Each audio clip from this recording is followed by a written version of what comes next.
Em tempos muito antigos, vampiros eram vistos como demônios que possuíam os corpos dos humanos.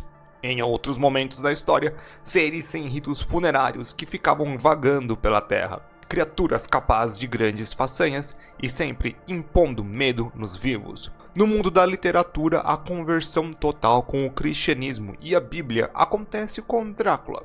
Claro que essas ligações sempre existiram, mas às vezes elas são tanto mais diretas ou indiretas. E hoje veremos 3 desses grandes exemplares e suas grandes mídias. Olá, seres da noite!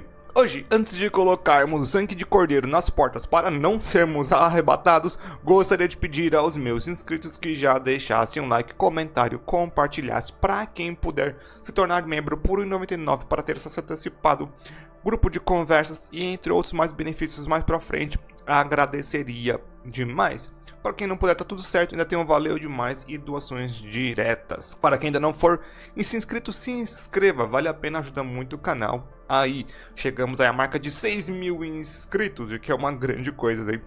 Depois de pouquíssimo tempo para 5.000. Então, agradeço a todo mundo e bora lá rever os vampíricos bíblicos.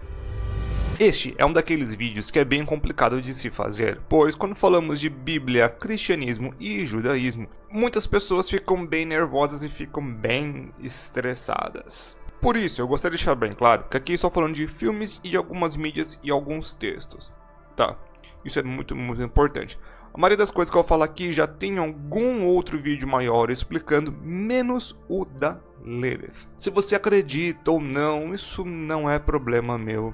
Não quero ofender ninguém, mas também não ficarei pisando em ovos. Falarei o que se encontra nas obras e nas passagens escolhidas e nos mitos falados, principalmente, de novo, quando falar da Lilith. No filme de 2000, nós temos uma versão muito interessante do primeiro dos vampiros, uma que vai mesclar algumas figuras diferentes, e para mim faz isso de forma fascinante. Essas figuras são do Drácula, do Judas e uma lenda antiga com pouca popularidade, mas que pode explicar muita coisa, mas eu deixarei isso para um intermédio entre personagens. Todas as histórias têm ligações diretas com Cristo, o que faz deste vampiro o mais próximo de Jesus do que nós já vemos em qualquer outra mídia de vampiro. Neste filme, é dito que Judas, ao trair Jesus, foi pago com 30 moedas de prata. Porém, ao ver seu amigo na cruz, se arrependeu, então faz o impensável. Porém, Deus, ou Cristo, não permitiu que isso acontecesse e a corda arrebenta, e ele é condenado a andar por toda a eternidade, tendo que beber o sangue dos humanos para se sustentar. A prata queimaria sua pele e ele também espalharia a sua doença pelos humanos. Porém, nunca ficaria totalmente satisfeito. Esta versão do personagem poderia andar normalmente pela luz do sol, ainda que pudesse ter várias fraquezas, como ser retirado todo o seu sangue ou atravessado por uma estaca. Poderia ser mantido sob controle, o que aconteceu por muito tempo, enquanto estava sob o poder de Van Helsing dessa realidade. Uma coisa que é muito interessante sobre ele é que pode ser derrotado de forma completa apenas pela vontade dele. Se ele fosse terminado como ele tentou há muito tempo atrás, ao nascer do sol, daquele jeitinho ali, e realmente se arrepender, ele poderia finalmente descansar. Isso faz o vampiro muito trágico e um grande meio de se colocar o personagem novamente em circulação para os anos 2000. Eu sei que tem outros 2 filmes que fazem outras coisas com o personagem, mas que, para ser bem sincero, eu realmente não gosto de contar como a mesma história e como a mesma obra. É tudo muito estranho, e no final ele perde a cabeça e recebe a extrema unção, o que é basicamente a mesma coisa na minha cabeça, mas de forma forçada. E tem muitos aspectos simbólicos atuais que eu prefiro não tocar. Parabéns, você chegou a uma nova parte do vídeo. É algo que eu nunca fiz antes, ou uma cola entre os 2 personagens usando algo de fora, apenas para realmente fazer uma ponte. Vocês já ouviram falar do judeu errante? Não, nem eu, antes de começar a fazer essa pesquisa. Pois me bateu uma curiosidade, que se tinha alguma evidência bíblica ou textos judaicos sobre Judas ser um vampiro, e encontrei essa lenda que me pareceu que foi a base inspiradora para esta história deste filme. Nesta lenda, vamos chamar assim, enquanto Jesus estava carregando a sua cruz até o ponto final, um judeu sem nome, disse para ele que ele se apressasse, podendo até mesmo ter o xingado ou dito algumas coisas obscenas para ele. Por causa disso, ele teria sido amaldiçoado a eternamente andar pela terra até o momento dos fins dos tempos, ou a volta de Jesus. Nessa versão, não temos nada de beber sangue, espalhar doença, nem nada parecido com o que seria considerado vampirismo. O que vemos é uma colocação direta de Jesus, dando a alguém a vida eterna por um erro destes tempos. Toda essa parte da maldição vem de uma outra inspiração, que é o próximo tópico. Caim! No mundo das trevas, onde tudo é simbolismo e quase nada é realmente verdade, quando falamos dos grandes mitos, um deles parece ser realmente mais aceito do que todos os outros, seja por ser uma grande história ou seja por parecer ter mais base do que qualquer outra teoria. E esta é que Caim, o primeiro dos assassinos, seria também o primeiro dos vampiros. A história não foge muito de suas origens bíblicas, até na falta de motivação descrita. Caim, como agricultor, ofertou seus melhores frutos, enquanto Abel, como pastor, ofertou um cordeiro. E com o cordeiro, Deus ficou contente com Abel, mas não com seu irmão. Por isso, Caim chamou seu irmão para o meio do nada e lá com uma pedra tirou a sua vida, se tornando assim o primeiro dos assassinos. Deus então lhe amaldiçoando, lhe dando a tal marca de Caim. Existe uma diferença deste ponto em diante, ainda que o resultado seja bem parecido. No mundo das trevas, são os arcanjos que fazem a maldição de comer as cinzas e não poder ir na luz do sol. Já em outros textos, poderia ser mais uma consequência da marca original.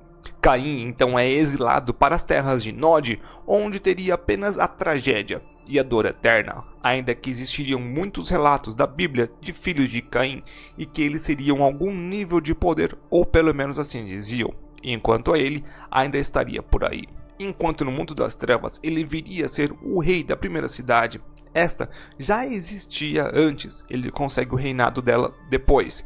E com isso ele transforma pelo menos 3 pessoas, e essas transformam mais algumas, e o lugar vira uma cidade de vampiros super poderosos. Eu já tenho um vídeo explicando melhor sobre Caim no mundo das trevas, a história dele é muito boa e muito complexa. O importante é que ele fica ativo por muito tempo, até que vem um grande dilúvio e lava tudo. E ele sabia que era a providência divina e por isso prefere não intervir mais com os mortais por algum tempo e deixaria a humanidade se virar até algum momento. Porém, seus netos não deixariam isso acontecer.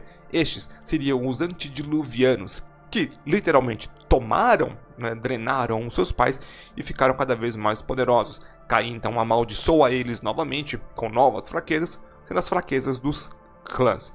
E aí ele fica inerte, dormindo ou aparecendo de vez em quando. Mas a grande história de Caim fica por aqui. Um dos pontos importantes é que Caim seria considerado um dos vampiros mais poderosos de todos os tempos. Dentro do mundo das trevas e também fora dele, tem habilidades que são basicamente divinas. Os poderes dele são, para falar outra coisa, incalculáveis. Eu acho que uma das maiores potências que a gente pode ver é que ele teria a habilidade de desligar os poderes dos outros vampiros. Talvez seja apenas os filhos deles, mas isso demonstra o quanto que a figura mitológica de Caim tem um grande poder. No mundo das trevas, os antediluvianos, que são as terceiras gerações, os netos de Caim, são figuras divinas, já podendo fazer coisas completamente insanas, sabe, se fundindo com energias vitais do universo. Então é teorizado que Caim seja pelo menos 2 vezes mais poderoso, pelo menos, porque a escala de poder funciona bem estranho no mundo das trevas. Um outro meio de campo. Às vezes, quando se faz algo pela primeira vez e percebe que pode repetir logo em seguida. É bem por aí mesmo, pois existe tanta relação entre Judas com Caim usando o judeu errante, quanto entre Caim e Lilith usando alguns textos e também o próprio mundo das trevas. Muito do que sabemos sobre Caim neste mundo vem do livro de Nod, mas depois de anos foi lançado as Revelações da Mãe Sombria, onde vemos alguns eventos sobre a ótica de Lilith, que foi uma figura mais do que importante nessa história. Isso, pois é aqui ela quem treina o primeiro dos vampiros. Tudo bem que tá mais pra sofrimento, mas dá na mesma que parece. Ainda tem o caso deles e Lúcifer e os filhos dela serem finalizados por Caim, filhos destes com Lúcifer. um culto moderno ligar o Caim, entre outras coisas. O mundo das trevas ele é bem complexo, mas essas duas figuras, Caim e Lilith, eles aparecem em alguns momentos como aliados, no começo, depois dão uma boa divisão entre eles. Mas o que acontece para se dividirem tanto, não se sabe. Se sabe que Caim faz atrocidades, mas é o que Caim faz. Lilith. Para quem for fã velha guarda deste canal, vai saber que eu tenho um vídeo dela do mundo das trevas, e por isso que eu não vou me expandir muito nessa versão da personagem, pois também não é o grande foco aqui. Aqui eu quero mais falar sobre a mitologia e a versão bíblica dela, e as duas estão bem ligadas. A lenda dos primeiros vampiros que temos registro são dos Equimus. Estes tais seres não tiveram ritos funerários feitos corretamente. Porém, uma figura que seria muito proeminente nesta época seria das Liliths, Lilithus, Lilus, entre outros nomes.